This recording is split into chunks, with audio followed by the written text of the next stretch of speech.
തുടരാമോ? ഇപ്പോൾ നമുക്കൊപ്പം ശ്രീ ജെയ്ക്സി തോമസ് കൂടി ചേരുന്നുണ്ട്. ശ്രീ ജെയ്ക്ക്, ഇപ്പോൾ ഈ 17 രംഗങ്ങൾ ഉൾപ്പെടെ വെട്ടിമാറ്റുകയാണ് എമ്പുരാനിൽ നിന്നും. വലിയ പ്രതിഷേധങ്ങൾക്കൊടുവിൽ പുതിയ പതിപ്പാകും അല്ലെങ്കിൽ എഡിറ്റ് ചെയ്ത പതിപ്പാകും അടുത്ത ആഴ്ച മുതൽ തിയേറ്ററുകളിലേക്ക് എത്തുക. താങ്കളുടെ അഭിപ്രായം? തീർച്ചയായിട്ടും ഈ കാര്യത്തിൽ ഞാൻ മനസ്സിലാക്കുന്നു, പൊതുവിൽ മതനിരപേക്ഷ രാഷ്ട്രീയത്തിന്റെ ഭാഗമായി അണിനിരക്കുന്ന ലോകമെമ്പാടുമുള്ള മലയാളികൾക്ക് ഇക്കാര്യത്തിൽ ഒരൊറ്റ അഭിപ്രായമേ ഉണ്ടാവുകയുള്ളൂ. അതായത് അങ്ങേയറ്റം വംശീയമായ ബുദ്ധിയോടുകൂടെ കുടിലമായ വർഗീയ താല്പര്യത്തോടുകൂടെ പ്രവർത്തിക്കുന്ന രാജ്യത്തെ ശക്തികളാണ് ഈ ചിത്രത്തിലെ ചില രംഗങ്ങളെ സംബന്ധിച്ച് എതിർപ്പുന്നയിച്ചത്. ഞാൻ മനസ്സിലാക്കുന്നു ആ രംഗങ്ങൾ അത്രയും ഏതാണ്ട് ചരിത്രത്തോട് നീതി പുലർത്തും വിധം ഇന്ത്യയിൽ ഇതിനോടകം സംഭവിച്ച വർഗീയ കലാപങ്ങളുടെ പലവിധ പരിച്ഛേദങ്ങളാണ്, അല്ലെങ്കിൽ അതിന്റെ അനുരണനങ്ങളാണ് ആ ചിത്രത്തിൽ ഉണ്ടായിരുന്നത്. പക്ഷെ അതിനെതിരെ സ്വാഭാവികമായി വർഗീയ ശക്തികളുടെ ഒരു വലിയ ഹാലിളക്കം നമ്മൾ ഇന്ന് കാണുകയുണ്ടായി. ഇന്ന് എനിക്ക് തോന്നുന്നു യുവമോർച്ച ഔപചാരികമായി ഈ സിനിമയുടെ ഏറെ പ്രസക്തമായ സംവിധാനം ഉൾപ്പെടെയുള്ള കാര്യങ്ങൾ പങ്കുവഹിച്ച ആദരണീയനായ കേരളത്തിന്റെ ചലച്ചിത്ര നടൻ, ഒരുപക്ഷെ ഇന്ത്യക്ക് മുമ്പിൽ നമ്മുടെ അഭിമാനമെന്ന് വിശേഷിപ്പിക്കാൻ കഴിയുന്ന പൃഥ്വിരാജ്, അദ്ദേഹത്തിന്റെ വിദേശ ബന്ധം പരിശോധിക്കണം, അതായിരുന്നു അവരുടെ ആവശ്യം. BJP പ്രവർത്തകരായിട്ടുള്ള ഈ സെൻസർ ബോർഡിലെ അംഗങ്ങൾ എന്തെടുക്കുകയായിരുന്നു എന്നാണ് കഴിഞ്ഞ ദിവസത്തെ BJP കോർ കമ്മിറ്റി യോഗത്തിന് ശേഷമുള്ള മാധ്യമ വാർത്തകളിൽ നിന്ന് ഉയർന്നു വന്ന പ്രതികരണങ്ങൾ. ഞാൻ പറയുന്നു, ഈ BJPയുടെയും സംഘപരിവാര രാഷ്ട്രീയത്തിന്റെയും ഒക്കെ ഭീഷണിയെ തുടർന്ന് അങ്ങയുടെ വാർത്ത പ്രകാരം 17 രംഗങ്ങൾ കട്ട് ചെയ്ത് മാറ്റുന്ന ഒരു അന്തരീക്ഷത്തിലേക്ക് രാജ്യത്തെ വർഗീയത കൊണ്ട് എത്തിച്ചിരിക്കുന്നു എന്നുള്ളതാണ് അത്യന്തം ഖേദകരമായ, ആശ്ചര്യപ്പെടുത്തുന്ന, അങ്ങേയറ്റം ആശങ്ക ഉളവാക്കുന്ന ഒരു കാര്യമെന്ന് പറയുന്നത്.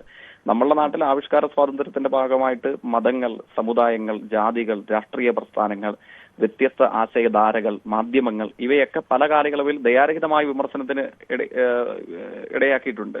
അത്തരം ഘട്ടങ്ങളിലൊക്കെ ആ സിനിമയോടും ആ സിനിമ ഉയർത്തുന്ന രാഷ്ട്രീയത്തോടുമുള്ള വിയോജിപ്പ് പലരും പറയും. ആ വിയോജിപ്പ് പറയുന്നതിനുള്ള സ്വാതന്ത്ര്യം ഉറപ്പുവരുത്തുന്ന രാഷ്ട്രമാണ് ഇന്ത്യ. പക്ഷേ അതിന്റെ പേരിൽ ആ രംഗം പ്രദർശിപ്പിക്കാൻ പാടില്ല, ആ ചലച്ചിത്രം പ്രദർശിപ്പിക്കാൻ പാടില്ല, ആ ചലച്ചിത്രത്തിന്റെ നിർമ്മാതാക്കൾക്കും അണിയറ പ്രവർത്തകർക്കും സൃഷ്ടാക്കൾക്കും വൈദേശിക ബന്ധമുണ്ട്, ഇന്ത്യ വിരുദ്ധ ശക്തികളാണ് എന്നൊക്കെ ആരോപിച്ചും ആക്ഷേപിച്ചും അവരെ തകർക്കാൻ ശ്രമിക്കുന്നത് അങ്ങേയറ്റം മനുഷ്യത്വ വിരുദ്ധമാണ്, അങ്ങേയറ്റം അപലപനീയമാണ്.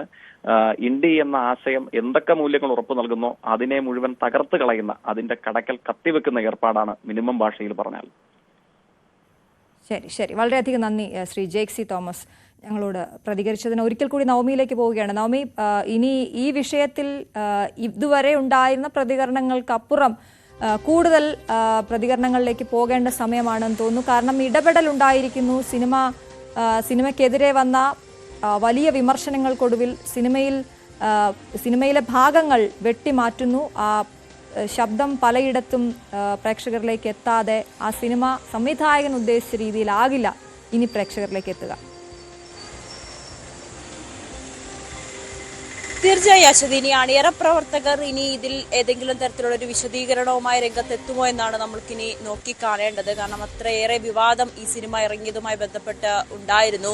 മോഹൻലാലിനെ പോലും ഈ സിനിമയുടെ പ്രിവ്യൂ കാണിക്കാതെയാണ് തിയേറ്ററിലേക്ക് ഇറക്കിയതെന്നൊക്കെ തരത്തിലുള്ള വാദങ്ങളും ഒക്കെ പറയുന്നുണ്ട്. പക്ഷെ എന്താണ് ഇതിന്റെ സത്യാവസ്ഥയെന്ന് നമുക്ക് ഇനിയും അറിയേണ്ടിയിരിക്കുന്നു. ഇങ്ങനെ ഒരു വിവാദങ്ങളുടെ പേരിൽ അല്ലെങ്കിൽ ഏതെങ്കിലും ഒരു രാഷ്ട്രീയ സമ്മർദ്ദത്തിന്റെ പേരിലാണോ ഈ സിനിമാ നിർമ്മാതാക്കൾക്ക് ഇതിന്റെ ഭാഗങ്ങൾ വെട്ടിമാറ്റേണ്ട അവസ്ഥയിലേക്ക് വന്നത് എന്നത് ഏറെ നിർണായകമായിട്ടുള്ള ഒരു കാര്യം തന്നെയാണ്. അതിലൊക്കെ ഇനി അണിയറ പ്രവർത്തകരുടെ മറുപടി നമുക്ക് വരും ദിവസങ്ങളിൽ പ്രതീക്ഷിക്കാം.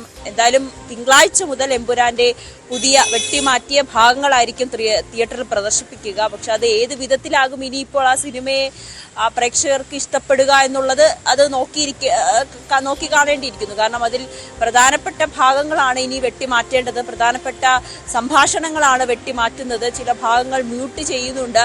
അങ്ങനെയെങ്കിൽ ഇനി സിനിമ തിയേറ്ററിലേക്ക് എത്തുമ്പോൾ ഏത് വിധത്തിലായിരിക്കും പ്രേക്ഷകർ അതിനെ സ്വീകരിക്കേണ്ടത് എന്ന് കാണേണ്ടിയിരിക്കുന്നു.